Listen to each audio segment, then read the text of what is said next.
చూడండి. కృష్ణవేణి పాలేటి ఒక వైసీపీ పార్టీకి సంబంధించినటువంటి నాయకురాలు అనుకుంటా. ఈమె మీద లాస్ట్ టైం కేసులు కూడా ఇవ్వబడ్డాయి.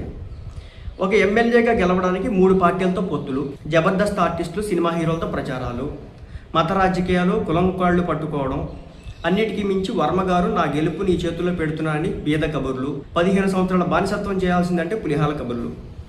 అంటే చూడండి, ఇక్కడ వీళ్ళు ఎంత టాక్టికల్గా గేమ్ ఆడుతూ ఉన్నారు.